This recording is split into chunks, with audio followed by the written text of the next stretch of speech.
Welcome to Cattle Prod's podcast. We're off hiatus, and we're back. I'm your host and MC, Ethan Berman, joined by, as always, Emily Shrode. And I have two special guests. Matt's on the podcast because he's in Texas and we're not there right now. More on that later. But I am joined by my two old buddies. Nathan Gardner. And? Andrew Gardea, neighborhood cool guy. Right. Anywho. Yeah, we're in Arizona right now. Yeah, we've moved. We have transitioned. We're on break. Yeah. We're not at UT right now. We're not in Austin. How do you like Arizona so far, Emily? I love the dry heat. My hair loves the dry heat. Right. I love that I'm not in Texas. I know. I love that you're not in Texas either. It's a nice been on break. Mm-hmm. So, Nathan, I hear you're watching Spider-Man Homecoming tonight. Yeah. The new super Spider-Man excited. film. Super excited. With Tom Holland. I know. First big movie. He was in Civil War for like 5 minutes before he got like thrown into an airplane. Exactly. No, and he was incredibly charming. Everyone loved him. Right. And I'm interested. Do you think this one's going to stack up to the other Spider-Man films? So this one's got. So I'm excited that it has Tony Stark in it. You know, so there's gonna be a lot of humor in it. I mean, Tony Stank. Yeah, Tony Stank, but Tony Dank. who's probably gonna get phased out in the next 2 years, anyways. But different topic. Spider-Man is super young, so it's kind of like a different dynamic. Where the last one with Andrew Garfield, he was, you know, older looking, like maybe senior in high school, whatever. Still younger than Tobey Maguire. Right. Like, I don't know. failed. Trying to make it in the photography business. Right. Failed. Delivering pizza. Yeah. Alright, so... Late all the time. The crux of this, to make it a topic, I want to rank up every other piece of Spider-Man media. Specifically the movies, but there's a lot of good Spider-Man media out there. And I want to talk, what do you think's the best one? Not to hijack your topic, but... Including cartoons? Including cartoons. Oh. Because I'm going to run through a couple, right? So, the most famous is Tobey Maguire's 3 Spider-Man films directed by Sam Raimi. Right. Sam Raimi, Evil Dead, Army of Darkness, famous horror producer and director, makes Tobey Maguire films. You got Kirsten Dunst as Amy Jane. You got Bryce Dallas Howard. Amy Jane. Amy Jane. Whatever. Different. You got Bryce Dallas Howard as Gwen Jane. You got Bryce Dallas Howard as Gwen Stacy in Spider-Man 3. You got Venom. You got Green Goblin. You got James Franco. I know, right? And then you get the reboot because Sony kept the rights. And you get Andrew Garfield, Emma Stone as Gwen Stacy. You get the dramatic Spider-Man 2. You get Jamie Foxx as the Shocker. Yeah, Electro or whatever his name was. Whatever his name is. Paul Giamatti as the Rhino. And I feel like every moody emo girl I know loves the Andrew Garfield ones. And I never watched them. Really? I don't watch movies. And I feel like it's a meme, RTF major. I feel like it's a meme that, like, the Tobey Maguire ones are, like, bad. But I was rewatching them, and I'm like, effects aside. Well, Spider-Man 2's effects are still solid. But effects aside, like, the movies hold up. Like, yeah. They're actually genuinely good, while the Andrew Garfield ones are already aging for me. It's already, like, this is so, like, well, the thing 2010s. is, like, it's so 2000s. The Tobey Maguire ones are so 2000s. It's like how Gwen Stefani never fades out of style, because she's the pinnacle of the 2000s style, and it's so it just doesn't fade. Especially because, like, that's her childhood right there, the 2000s, and it's like almost a nostalgia trip, but that's why it's classic. So which one do you guys like more? Dude, I cannot leave Tobey Maguire behind. He's baited me. Like, of course. I've seen so many Spider-Man memes that, like, I can never, like, not think of Tobey Maguire's dumb screaming face. Like, the memes almost make it better, right? It makes it way better. So, like, with Tobey Maguire, his movies are great, but, like, the third one, there's, you know, the, like, 15-minute cringe scene where you're like, what the heck? That's the best scene ever. Right, it's, you know, like, winking at everybody and, like, has the weird hair, you know, the emo, like... The dance routine. Right. With, you know, gets bashed on all the time. Right. But then, you know, that's the Spider-Man that's the first set of Spider-Man movies I saw, so it's like, when you think Spider-Man, you always gotta go back to Tobey Maguire. Yeah. And then, you know, years later, they make these Andrew Garfield ones, which I enjoyed. You know, I watched them several times throughout different whatever, you know. Yeah, I'll clarify. The Andrew Garfield ones aren't bad. They're just a very specific Spider-Man aesthetic that I don't know. did you guys read Spider-Man comics at all as a kid, or just read Spider-Man comics in general? I did not. Alright, so I read a lot of Spider-Man comics when I was younger, loved Spider-Man, and I've always vibed the Spider-Man's this young kid who's like a really smart Jewish kid growing up in Queens, like low-income family, whatever, and he's sure he has the spider powers, but what makes Peter Parker a superhero is the fact that he has his intellect. He's really intuitive, and despite the fact he comes from this poor area and everything, he's smart enough to like scrap. That's what I liked about Civil War. Him in Civil War is Tony starts walking in his room. He's like, oh, you have this old Apple computer. You're like kind of hacking. Obviously, you have this thing. So I see that in the trailers for Homecoming. So I'm really excited for it. Is he's just like this really intuitive kid, and it just so happens he gets the powers, and it's the best case scenario because he's a good-hearted kid, and because he's in New York, there's so much crime, you know.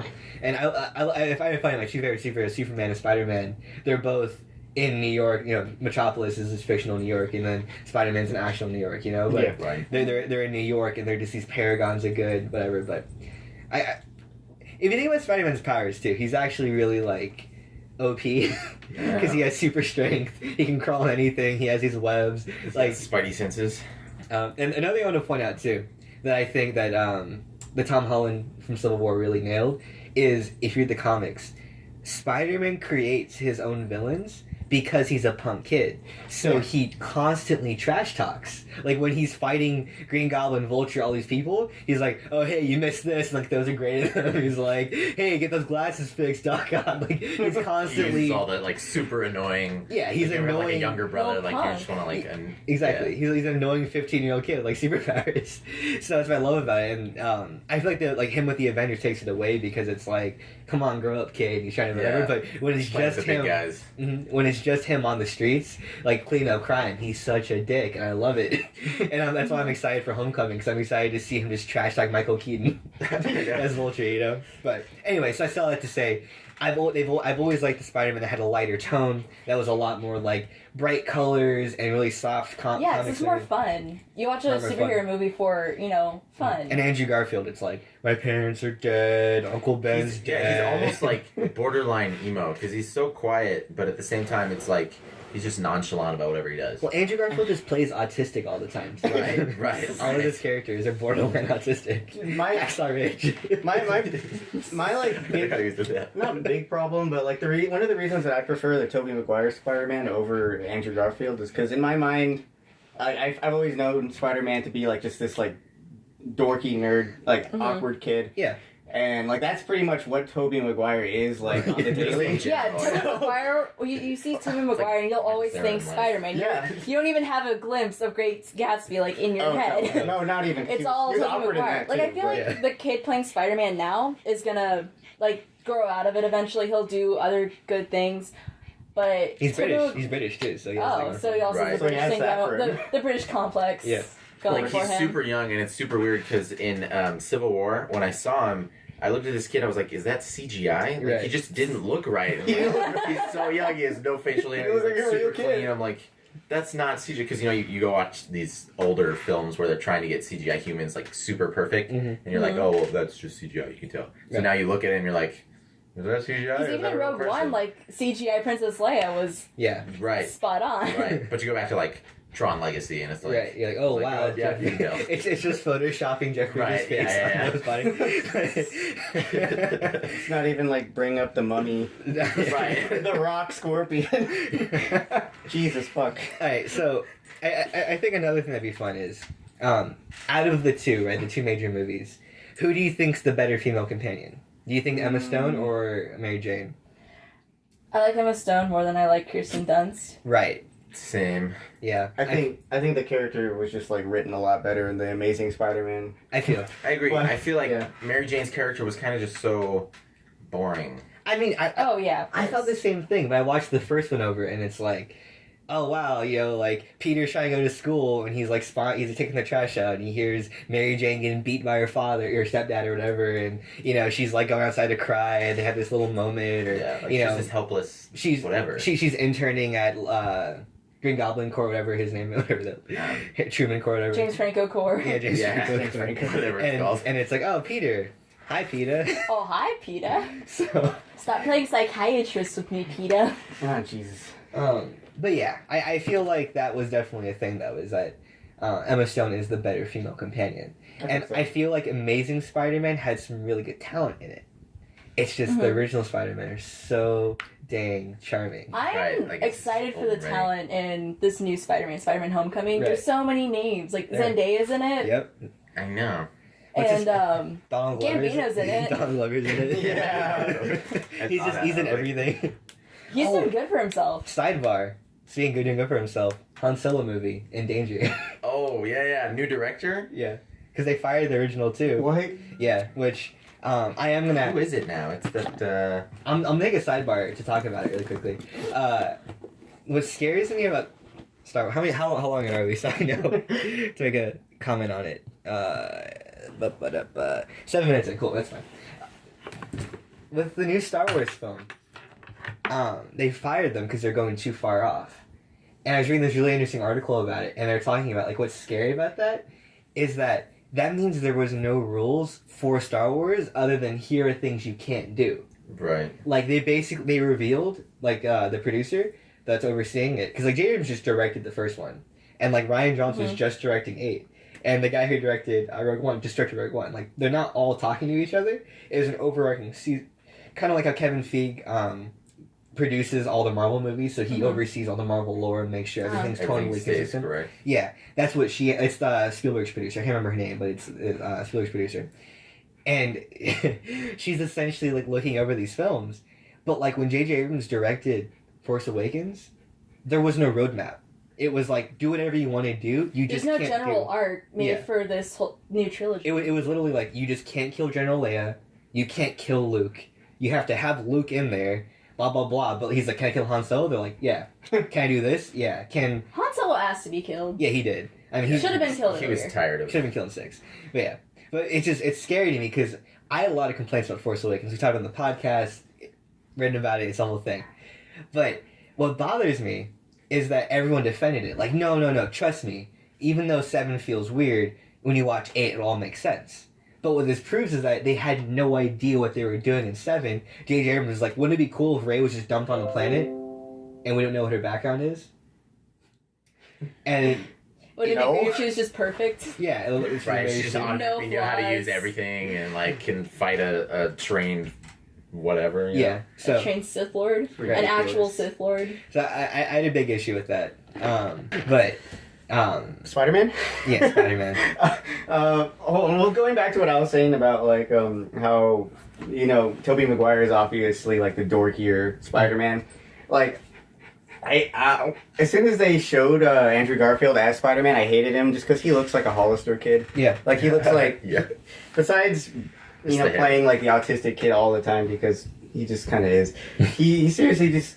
I categorize him in the same place as I, like, categorize, like, Chris Pines and what's the guy from High School Musical? Zac Efron. I hate all of them because they just look like perfect human beings. Right. And nobody looks like them.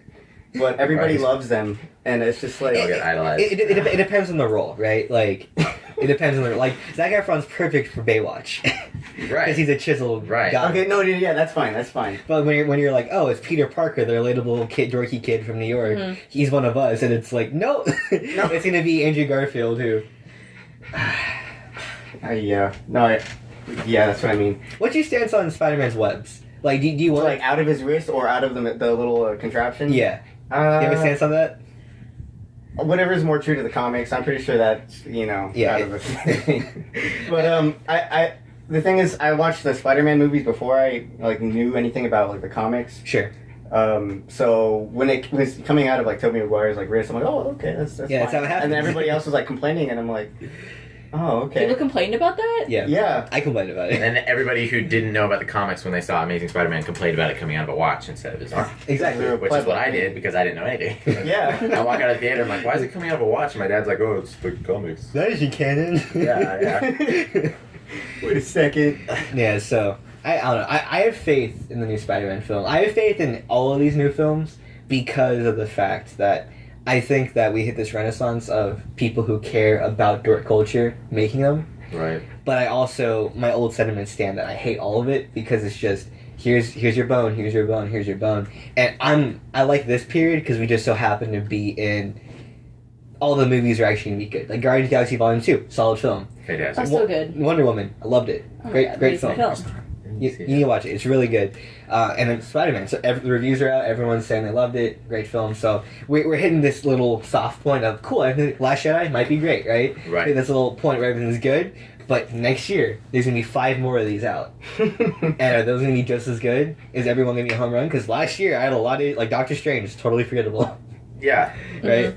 Like Doctor Strange, right? Yeah. He's literally only been, casted because of the next Thor movie. Exactly. Because he's, Which, you need the time stone, right? Ragnarok will be good. But. Right. It's going to be amazing. It's got the Hulk. It's going to be fantastic. There's going to be super campy humor in it. And it's going to be great. It's going to be great. I guess because we're taking up 2 topics with this, I want to talk.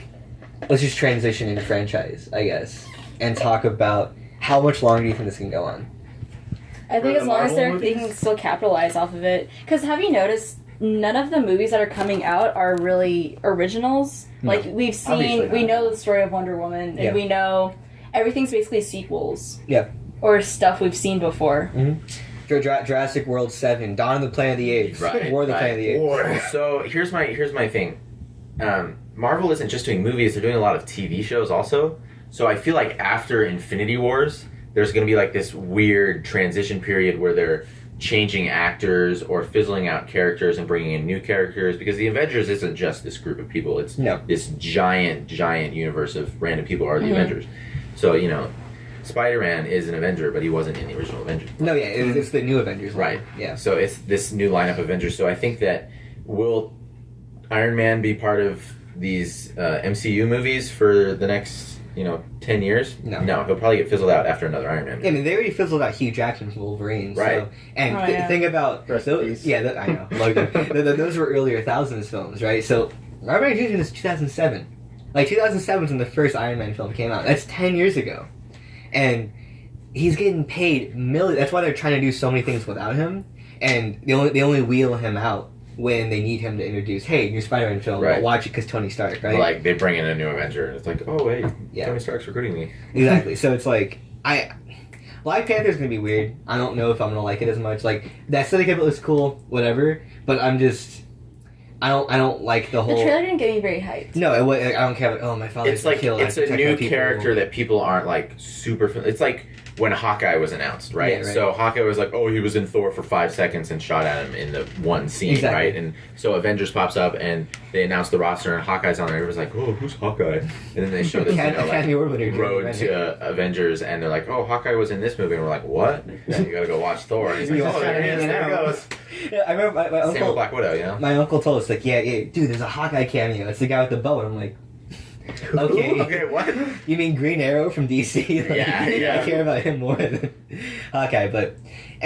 But now it's like, well, now you love Hawkeye because you see this huge, vulnerable Hawkeye in... Age of Ultron. Yeah, there you go, Age of Ultron, and then... With the Velma from the Scooby-Doo film. Right. And then, an actress. And then, Black Widow in Captain America 2, and, so you get... Still hasn't gotten her own film. Yeah. Will she? No. Probably not. I don't think she's interesting enough as a character. Black Widow? I mean, I feel like they could do a Hawkeye, Black Widow, like... It'd be a huge backstory movie, so it wouldn't be, like, present to the current timeline. No. Which the whole point of it is to get us to Thanos, so... And Galactus, and whatever other line they're going for. Which, and again, it's like... I still suffer from the fact that I watch Guardians Volume 2, right? And I'm like, awesome film, I like that this does nothing to do with Earth, right? Mm-hmm. This has nothing to do with any of this, just because there's Infinity Stones involved, like, which not really in the plot even, but it's in that universe, it's that thing. I know it's going to tie together, but I was expecting Volume 2 to be a lot more of like a, oh, hey, want to go back to Earth, buddy? Hey, yeah, let's head back to Earth, Rocket. Oh, wow, did you hear the superheroes roaming around now? Wow, Earth's changed so much. But it's just like, no, we're going to a different planet. You're going to meet your dad. It's his Your dad is the planet. Yeah, I wasn't expecting that. The entire, like, theme of Guardians 2 is family. It's like it's about your family. But, like, it's family with, like, Gamora's sister and all this other stuff, right? It's this really deep film. Like, okay, cool. You got, that's what's so Yondu great. And everything. And it's good, but it's like, they have to tie this in. It's a huge tangent. That whole movie's a huge tangent. It's a huge tangent, and it worries me, because as much as I loved it, I'm like, this is a good movie. In the back of my head, I'm like, well, at some point, these characters are going to all tie together. and these are so many personalities on screen at once, right? And I don't like really saw in Civil War. It's like Ant-Man's just there to make a waka waka comment, like, aha, I'm here, guys. Oh, look, I'm big now. That's what Infinity Wars is going to be. So it's going to be those core Avengers that were in, the first two, and then it's going to be, we have all of these side guys that are going to be in here, and they're going to have their 5-minute shtick and, move on. Right. And you have... I feel like Marvel has the budget to have, 2 more Guardians of the Galaxy movies just to get them to Earth. Right. Yeah. Right. And then we have characters like Vision, where he's literally like a guide. He's literally just there to and now he's just like referee. Some sweatshirt dad, cookies in the kitchen, protecting what's her face, the Scarlet Witch. Yeah, who somehow messes up cooking, even though he does everything else. Which so human. I have a theory on that. I have a theory that he actually intentionally messed up the cooking to seem more vulnerable to her. Right. No. Sorry, my theory's not that. My theory is that she lied about the cooking. Because remember how she's like, I'm going to go buy ingredients for the food. And he's like, you can't do that. And he looks all offended when she says the food's wrong. I think she lied about the food being off, so that way she could go leave the house. But then he's like, nah, you can't leave. I forgot about that. What movie is this? What are you talking about? Civil War. Oh, yeah. I didn't see it. Yeah, you didn't. Oh, damn. I was like, what are you talking about? But we spent a lot of time talking about Marvel, but I just want to say, Star Wars, right? I don't care. I watched Rogue One, and I'm like, okay, I'm out. If this is the quality of movie that's going to keep going, yet the writer... I was conflicted too, because the writer of Rogue One also wrote Book of Eli, but he also wrote After Earth. That horrible... I saw that. Night Shyamalan film. I try to block it out of my memory. My friend's like, this is a super cool movie, we're going to go see it. I'm like, what is it, After Earth? Oh. He wrote those 2 movies, and that's it. He wrote Rogue One. I was like, hit or miss, and half the film's bad, half the film's okay, and... whatever. I watch this for the Vader porn at the end. But, right. But I'm like, I'm out. Everyone's like, yes, Last Jedi, and I'm like, there's books now. Never before in Star Wars has there been books. And in the trailer, it's like, you need to learn about the Jedi. Here's a physical book, and I'm like, where'd that come from? Where is this in the lore? What? And again, it's the whole thing of you know where it is in the lore? It's in the marketing. You're right. They can market those books and sell them at Target for yeah, I'm already seeing them, the Bounty Hunter's Manual. Oh yeah, we were at Terra Toys in Austin, and we saw the Book of the Sith. Yep, the Jedi manuscripts, and I'm like, there you go, merchandise. Which they're cool. Kind of low key, I would love them if I was a kid. Yeah, but I'm not a kid, and I'm mad because all these people are like, you just don't like Star Wars, blah blah blah. Everyone defends mainstream now. Just write Star Wars, you know what I mean? Yeah, so. Sheeple. Yeah, and the thing is, there was plenty of alternate Star Wars stuff, and there was the books, and it was the games, and it was all this content, the comics, Clone Wars, and now all of it's irrelevant. That's the biggest upset, to be honest. Holy shit. All of it. Can't believe they did that. Hours and hours and hours and years of content, and it's just all gone. I love... But the prequels are canon. No. Yeah. I love the meme of the prequels, but I also, I grew up with them. I didn't hate them. CGI is horrible, but... Yeah, I don't know. I still feel like I like 3 more than I like 7. Well, 3 has an original plot. Yeah. At the end of the day, at least the prequels are original films. Fault them all you want. Everything in those aren't copies of 4, 5, and 6. They're their own movies. Yeah. With their own settings and their own characters, and they're trying. And I still think that in 2, the scene where Obi-Wan's going through that asteroid field, being followed by Bubba and Jenga. Yeah, that scene. They set off the bombs. That and, scene the Earth shakes. was amazing, especially because the theater's gonna fall. It was silent. There wasn't any music for most of the thing. Yeah. And then when it got intense and the music came in, that scene was when there's that impact of the rocket, it's just silent and you're just waiting the sound of those mines going off. Oh my god, that scene is honestly one of my favorite scenes in any Star Wars film. Well, I mean, there's also the scene where the 4-armed waiter goes, "Obi-Wan, my friend." Okay, shut up. Yeah. And Yoda goes, "Isn't the mind of a young one wonderful?" God. Because the young kid. It's things like that I push out of my memory. It's like how nobody likes the first movie because of the one character, right? Yeah. Anakin. Misa think this is blackface. Right. Yeah. Garbage, Jar Jar. I guess, I don't know. And it bothers me that certain films, right? I love Chronicles of Narnia, Lion, Witch, and Wardrobe, right? I love the C.S. Lewis novels. I think all of those, like Voyage of the Dawn Treader, all of those could have been really good high-budget films, but instead we got 2 direct-to-DVD, Prince Caspian, Voyage of Dawn Treader, movies that are very mediocre and very okay. After like, such a terrible, like, that's when all the people with, like, no-name actors and just, like, what's the dude with the, like, stupid eyebrows who ends up doing... Chris Pine. Yeah, that kid. Might as well. No, and it makes you mad. It makes you mad. Well, like, we get way more Hobbit films than we need, right? We get way more... 3 of them with that don't even follow the book, and it's like... Yeah, okay. Franchise, man. I think we need more. I literally just Rings binge watched those movies. like last week. I'm down for a Silmarillion Netflix series. Yes. Oh my god. That would be interesting. Why don't they capitalize on that? That'd be good. Honestly, like, that would be... Silmarillion would make the best miniseries. But instead, we're making Black Panther films. So... yeah, there you go. Do you think in the Black Panther film, every single time he comes on scene, they're going to play that music? That was my favorite part of Civil War. I'm so happy. Alright, so... I think that finishes up that topic, but I'm going to go around. Wait. What? Question. When do you think the Transformers franchise will end? Never. Hopefully now. Never. How many more films do you think it has in it? Like Michael Bay films? Yes, or just Michael Bay films. Michael Bay films. Like a Michael Bay style directed Transformers. Not like, Michael Bay produced this. Like, Michael Bay directed Transformers Sinked his teeth into it. I want to say maybe 2. 2? Okay.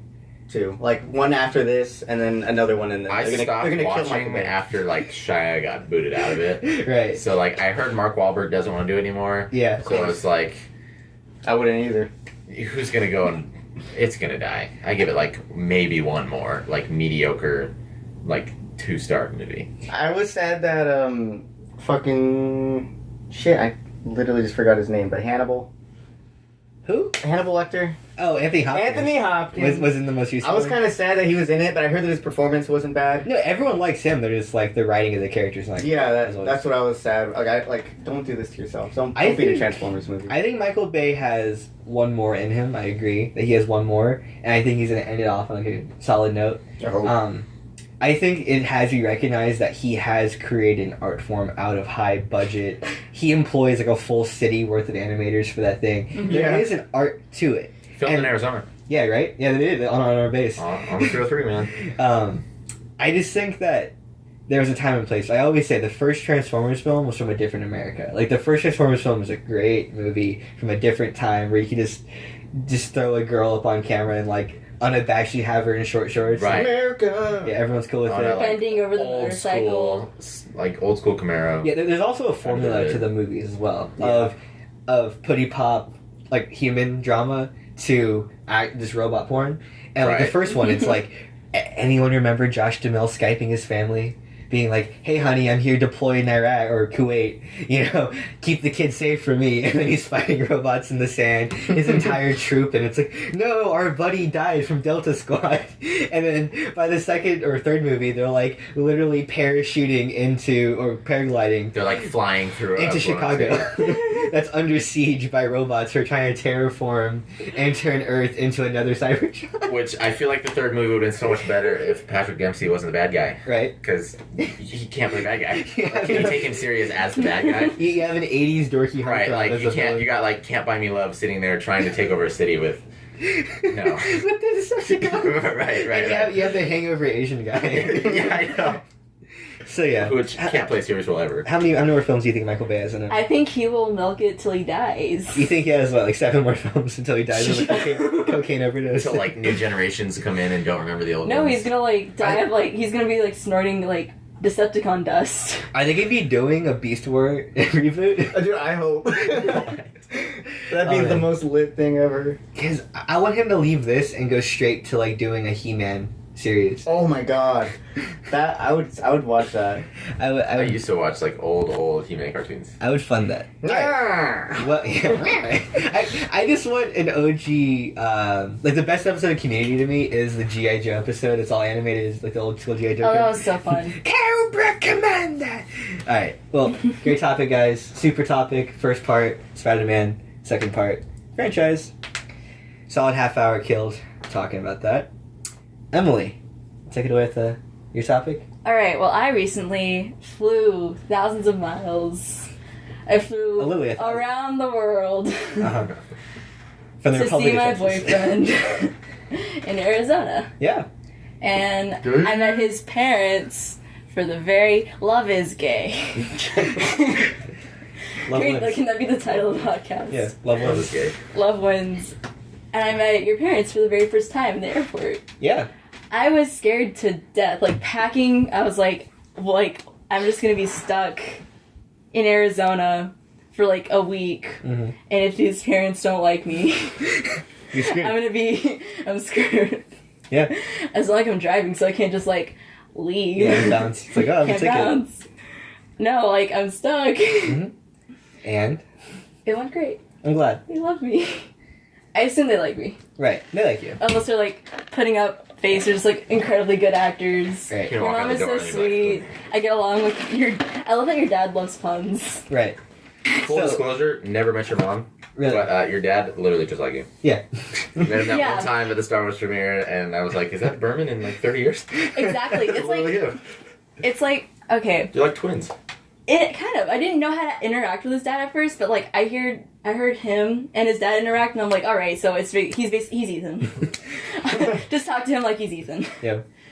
So what's your topic here? You want to talk about long distance? You want to talk about Arizona? Let's talk about long distance and how much it sucks. Long distance sucks. It hurts. Yeah. So to clarify, I'm not from Texas. Emily's from Texas. We go to school out in Texas, and we travel back and forth, and now that it's summer, she's got to come visit me, or I got to come visit her first to see each other. So we decided to make the flight. Well, she's going to make the flight. Yeah, the only thing I asked my parents for my birthday, which is tomorrow. 19. Yeah. I was like, I don't care. I just want to go to Arizona. I don't care if you make me drive. I don't care if I have to fly like Spirit Airlines. Actually, Andrew can chip on this because you're in a long distance relationship. Yeah. With an Emily as well. My Emily lives in Tucson. We're currently in Surprise, which is like west of Phoenix. So it's like almost a 3-hour drive for me to visit her. And she's busy too, right? Oh yeah, because she's like a tutor and a preceptor, and she's pre-med as well. Yeah, she's doing medical stuff. Oh my god. Ooh, she gotta make those big bucks. Those big bucks. Make that Obamacare. That'll make that Obamacare. Those mediocre bucks now. Right. Yeah, so and most of the time we're separated, but we text like all the time. And but the thing is, like I actually get the opportunity to visit her a lot because I'm a lazy bum and I don't work very much. Right. So at least I do get to visit her, but I don't know. I want to bring this because have you been in a long distance relationship, Nathan? All right. So does a half-hour drive count as a long distance relationship? I mean, sure. For wow. this situation. So it's not even part of the conversation. Why not? Half hour. Where she live? Like Wickenburg. Really? Yeah. Look at that. Yeah, that's a little more than a half hour. That's. This was gross. like crazy ex-girlfriend that I'm no longer with. But even like. And I didn't have a car at the time, right? Mm-hmm. I mean, she had a car and she would drive, and we'd hang out like once a week. But at the same time, it was like, if I ever want to go visit her, I have to go like to this like back road on a dirt lot with like in like the middle of nowhere to get to the person's house.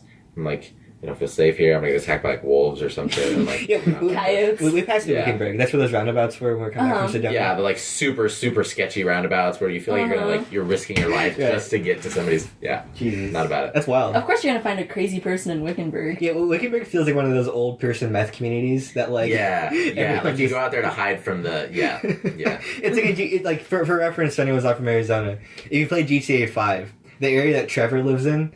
A little more upscale than that, but basically that. Yeah. Just sand and weird one-story flats with people in wife beaters. And like people that somehow can afford a custom home. Right. And live on a dry riverbed, basically. Is it what you're paying for your rent in your apartment is what they're paying for a full-blown house, but there's a reason. It's literally desert. Nothing's green except like a half-dead cactus. That's it. Yeah. Yeah, but the house is like $1,000. So right. So I want to hijack this topic in the sense that what do you think the tips are to make long distance work? And what do you think kills long distance? I think what kills long distance is like if you make a schedule and you don't keep to it. Mm-hmm. Also, if you just like if you start branching out in your own life and you don't like keep your partner like up to date. And updated, like, every single thing you do. Like, if you meet somebody and you just never tell your significant other about it, and, like, that person just becomes a really good friend, you know? Mm-hmm. Just, like, that's a whole other new part of your life that you're not sharing with them. And I think that's what kills any relationship. Honestly. Not sharing all of your life with... I was going to say that, like, it's been really... It's rough. Long distance is rough. Mm-hmm. But at the same time, it's been nice because I'm constantly texting. And I've had a lot of preparation for it because I'm military. So, like, when I was in school with both of you guys, you see me constantly texting my buddies back in England, right? Yeah. Back whatever. And then now that I'm in college, I'll still text you guys. I'll just send you random snaps or whatever. I'll, like, whatever. Cole's... I mean... yeah, we're very good at communication. Our other my long-distance relationship, right? It was with Cole in Canada. Our other buddy Cole. All of us I have, like a 95 snap streak. We talk every day. Dude, fucking... Well, we're like at 140 now? Yeah, for...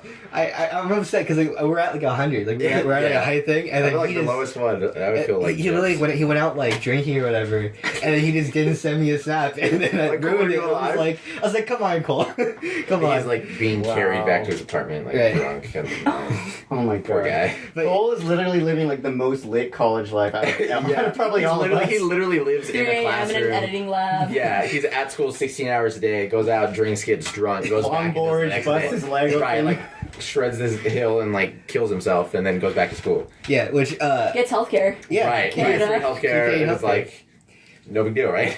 I think yeah. So I think that the Cole thing's a good analogy to bring up because there's not much difference between the friendship and the relationship. Other than the relationship, there's more things that could ruin it, right? Because a friendship, you're not it's jealous. Like a deeper. Yeah, it's a deeper thing. Well, so like there's way you more have to have the trust that the person who's 100 miles away from you isn't going to cheat or whatever. Like with Cole, it's like I want him to get other friends. I want to add to it. Like I don't want him to be bored out of his mind, like crying because he has no friends and just depressed in another country. You know. But at the same time, it's like he'll at the same time when he comes back, like I don't want to ignore him. It's not more chill. Yeah, it's not more chill. It's not like high risk. It's like Emily was working on a short film over summer or whatever. Help out a friend of ours. Yeah. Assistant directing. Yeah, she's assistant directing.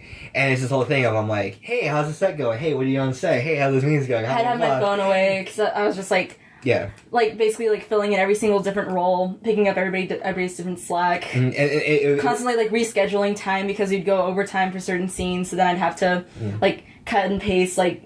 And it would wear on me because I'm just like, okay, here's like 4 hours of my day I can't like talk to her. Right. And I know that film sets are 99% dudes, and I'm just like, okay, she's on a bunch of dudes who I like vaguely know somewhat because they're all in the RTF community with me, whatever. And I know they're all scumbags, and I trust her 100%. I don't trust those guys to be like, hey, how's it? Or just even catcalling. I just don't like that idea, right? Mm-hmm. And it's this weird feeling of, no, in general, if I'm in Austin with her, I'm not worried about that she's on set, right? I'm like, yeah, we just chill or whatever. Right, so like but 5 minutes away. Yeah, but because I'm literally like a 5-hour plane flight at right, because something happened, like you couldn't be there in like 2 seconds. Exactly, and she's a klutz or whatever, so I'm just worried like constantly. And then she only texts like, "Hey, I'm on lunch break." I'm like, "Thank God, she's fine, cool." You know, hit by a light or anything. Yeah. And and it's not like because I've cut myself open during set. Like literally, I literally sliced my open, so I'm just worried. Like, oh man, babe, you okay? And it's like not a good feeling, but at the same time, it's like, do your thing, don't be overbearing, and it's this weird thing of like, I want to care. It has a balance. Yeah, there's a balance there. And I think it is rewarding, though, at the end of the day. I really think that long distance is rewarding because... It's nice that I get to tell you about my day. Yeah. And I have somebody to share my day with and it's every day. We do spend a lot of time together once we're there together, and it's not like it's not a deal breaker whatsoever. Of course. Yeah, and I think I'm really glad that I had, like, my military, like, growing up experience. Right. Because it prepared me for the fact that, like, my buddy Robert I've had since 5th grade. And it's like, I physically went... like 3 years without seeing the dude in person. No, I saw him by Noah like 4 years or whatever. And I saw him like when I went to Texas, my orientation for UT. We went to orientation before then. They met up with me, and it was like nothing changed. We're like wrestling in the pool and just being dumb kids. We went to like Magic Mountain and like rode roller coasters, and we're just like trash talking each other, listening to Fosh of the People and Gambino, and just is immediately nothing changed. I'm like, okay, cool. Yeah, that's basically exactly like how I am with my friend Robert, who's in New Mexico right now. Yeah. Where it's just you don't see him forever, but you'll talk to him online. You play games with him. And then as soon as we're back together, it's like we're in 5th grade again, like spending every single day like with each other playing zombies. And then there's psychology to it because like you took a communication course. I've taken many communication courses. And she sent me like there was actually a whole segment on long distance relationships, and she sent me her notes on it. And one of the interesting notes I think is very accurate is you remain in the honeymoon phase when you're like forced to be separated. Anytime like we get to be together, like it's just so special. Yeah, it's like like if you never get that feeling of like bored of each other, it's constantly like, hey, we're first dating because you see the person and you want to like right now she leaves Tuesday and we're recording this on. Don't remind me. Is it Friday? Yeah. Yeah, so we'll have a few more days together, Friday. and then I won't see her until August 20th. So we have to go that entire time. So I like every single day together. It's like morning, every single hour. You cherish the time you have, Yeah, exactly. Well, make the most of it. When you're in Austin, it's like, oh hey, yeah, we're just chilling in the same room together. We're doing whatever. Yeah, always. So and I feel like once like in this, we already know in the spring, Matt and I actually are going to UTLA. Shout out. So we're going to be spending all the spring semester in LA while she's still in Austin doing school. So I already know that I'm going to go a month without seeing her in August. I'm going to have fall semester with her. Winter break's going to happen. I'm going to be in Israel maybe. Yeah. If not Israel, I'm going to be back in Arizona. And then I'm going to LA for the entire spring. So I won't see you from December until May. Yeah. And then even then, you're going to be in Texas, and depends if I'm in Texas or if I'm in Arizona. So it's going to be a lot of long distance. This is a lot of Skype calls. Yeah, a lot of Skype calls. A lot of Skype calls. A lot of Skype calls. It's already a lot of Skype calls already. Yeah, no, if you look at my call log, it's literally, I'm gonna show. It's like straight down the list. It's like 100 calls. But like they're all like 3 hours long, 4 hours long. And I don't know, it's not bad. Like here's the thing to anyone who has to go through it, it's doable. It's just a thing of recognize. It takes patience. It takes patience and recognize for the other party that both of you guys are committed. And I'd say another thing is just definition is really good too. Like just define the boundaries, definitely. And I almost think this is gonna be healthy for the relationship because the definitions are forced into place, right? So if you're like, hey, I want to be specifically monogamous with you permanently, right? Like I don't want you to have a relationship, right? Like I can control myself, you can control yourself. It's cool, right? Well, if you're like, hey, I'm gonna be honest.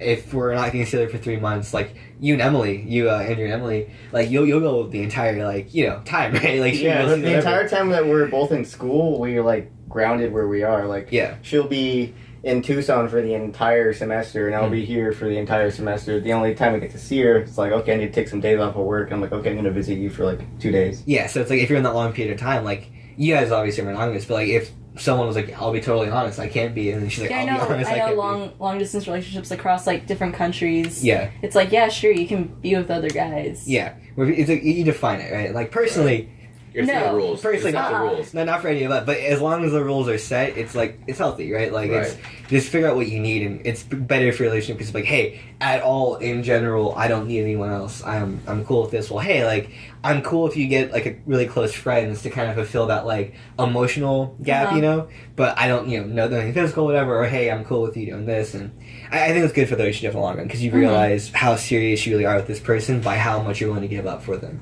Right. And I think it's also important to like also maintain other relationships and not be glued to a screen and like just have like the one person that you're connected with emotionally to only be able to see them through text or a video chat. And it makes you realize what a relationship is really, It's just kind of like a best friend that you kind of want to have on there, but 10 out of 10, don't recommend, but totally doable. It's doable. Totally doable. Well, it's worth it. Yeah, it's worth it. It'll pay off long run. Cool. So good topic, Emily. Thank you. All right. So last topic. I'm up. Even though I kind of hijacked everyone else's, but that's why I'm producer. You're the host. I'm the host. You're allowed to. I just want to talk about for a second the debacle that's going on with CNN right now. It's ridiculous. And how CNN's literally digging its own grave, and how we might be seeing the end of cable news. They might as well, honestly. With that one corporation exposing them. Yeah, the Verita Films by James O'Keefe. So anyone not aware, I'm going to do a quick rundown. essentially, Verda Films, they're the people who notoriously exposed Planned Parenthood. A couple years ago, they basically did undercover journalism and found out that Planned Parenthood was aborting children, and like almost all of their products and services were aborting children, and they were selling the body parts to organ like private organ companies, stuff like that. Despite the fact that Planned Parenthood is a publicly run, it's all taxpayer dollar funded, right, and donation given, and they were making money and profiting off of the abortions they were having.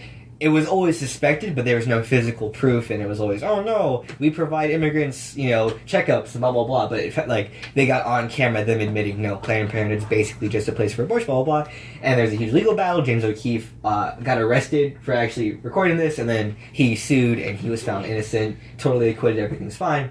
Anyway, that's Verda Films. That's like their big breakthrough thing. He's back, and over the past year, he's had people basically join CNN and go deep undercover, and they basically joined, like, they got, not just CNN, they have multiple things, WashPo, everything else, right. But they have people, and they became friends with CNN producers and personnel that just caught them, and they're able to capture very specific undercover footage that released very specific things about CNN, and they've been releasing them daily for the past 2 weeks, and it's the tastiest things. The first one was essentially a head producer at CNN admitting that the Trump Russia hacking scandal was completely false, and that they're literally doing it for ratings, and that CNN's ratings have been in the trash lately, and that talking about Trump and Russia, stuff like this. Yeah, exactly right. Talking about Trump and Russia has skyrocketed the ratings. They got Van Jones. Van Jones is one of their top reporters, like anchors, admit that it's all fake. They had one of their producers for one of their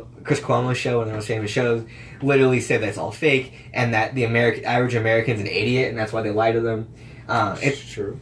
Right, and it's just a whole thing of, again, everything you expected, but you physically have it on camera of these people being scumbags. Right. And CNN's just going belly up, and then the piece de resistance, like the nail in the coffin, was Donald Trump, who's coined the term fake. Well, he turned it on them. Right. Used fake news on them, which I love. It used to be a conservative slang, now it's a liberal standard. Mm-hmm. He literally tweeted the other day.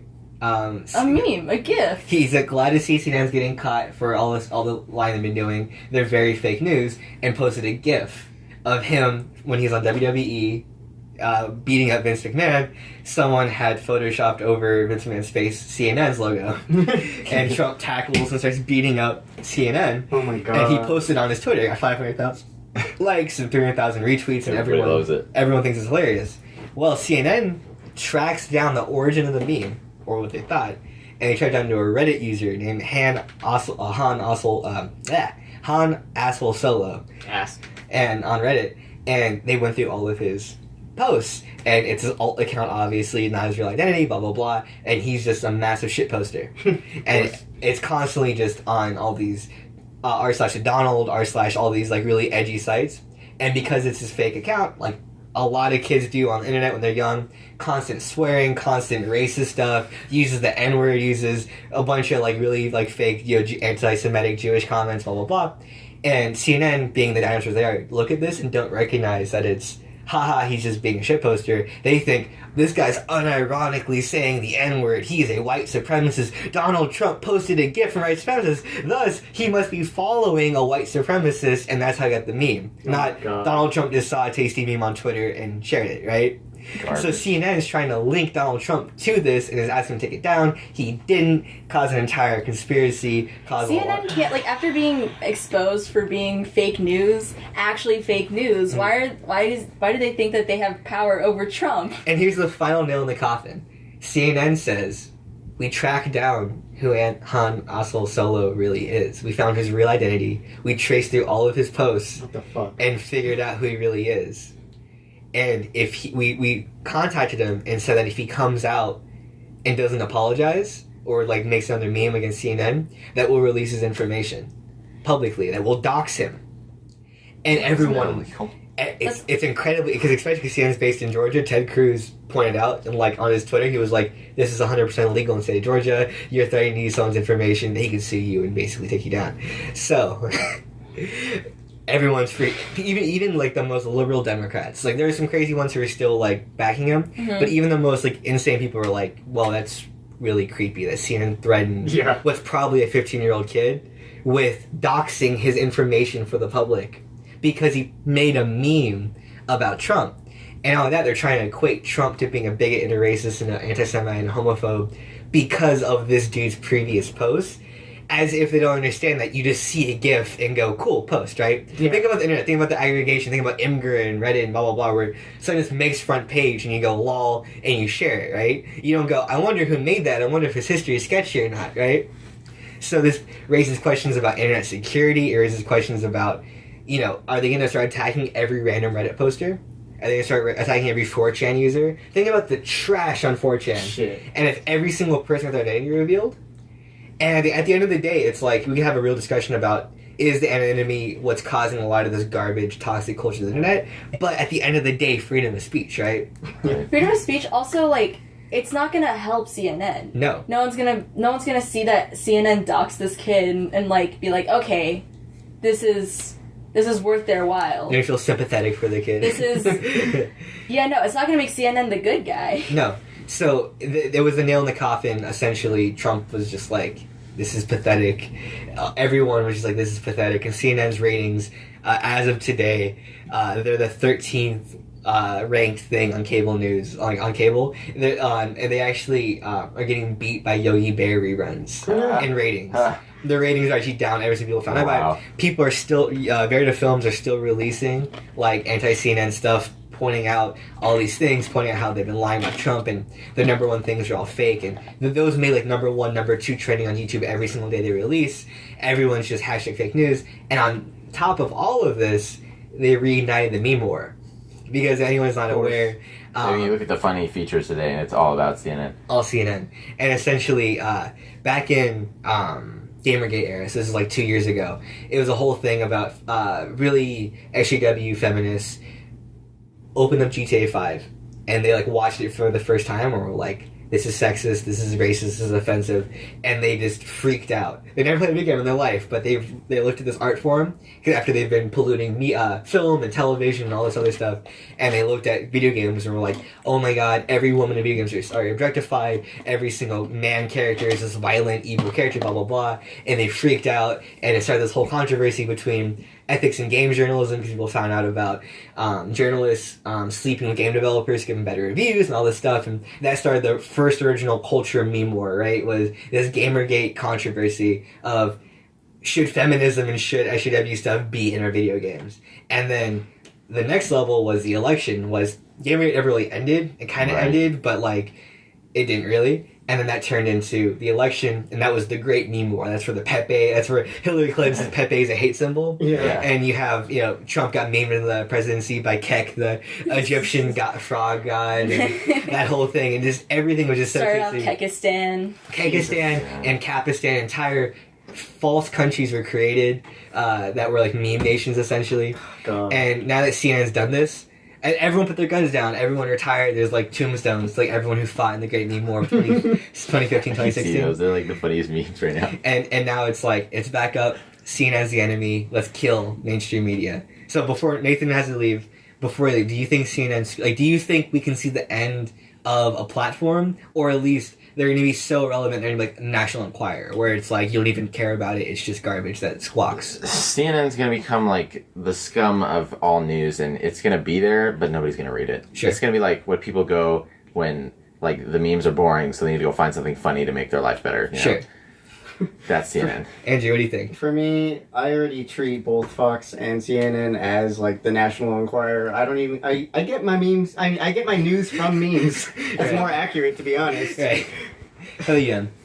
I mean, I can only trust Alex Jones. Right. To be honest. Alex Jones, our savior. He's more accurate than those two organizations. He sounds crazy. I want to see a fist fight between Anderson Cooper and Alex Jones. Alex Jones is gonna win. Yeah, hands down. He has a male vitality. Have you seen him rip his shirt off? That man's body is chiseled. He's a perfect human. Are you implying that I don't have shirtless pictures of Alex Jones on my laptop? Oh no. Because I do. Are you implying that I don't have an Alex Jones body pillow? I don't see one. Okay, real question: is the body pillow it removable sheet or is it the design baked onto it? Because that's the rookie move. Baked. If it's baked on, that's the rookie move. You have to be able to take the sheet off and wash it. Wash it, man. Yeah, I never washed it. You're reusing it by yours. That's a crispy pillow. That's the point of the body filler. Alright, Nathan. Nathan's got to bounce, so thanks for joining us, Nathan. Yeah, I had a good time. Good having the podcast. Maybe we'll do another one together if we have time. For sure. And let's see, what time are we at? Skidoo boop. Yeah, 50 minutes. It's a good time to end. So actually, before you leave, thanks for watching, everybody. Be sure to subscribe, to like, to comment. Question. Let's do, what's your favorite Spider-Man film? And if you saw the Spider-Man film, what would you rate it as? Thanks for watching. Be sure to subscribe to our SoundCloud as well. Be sure to check out our other videos. Be sure to keep an eye out for any other content we'll be putting out soon. We'll be back once the summer's over. Well, fully pumping out our web series. Thanks for joining us, Nathan and Andrew. Thank you. Bye-bye. Bye. Bye. Bye-bye.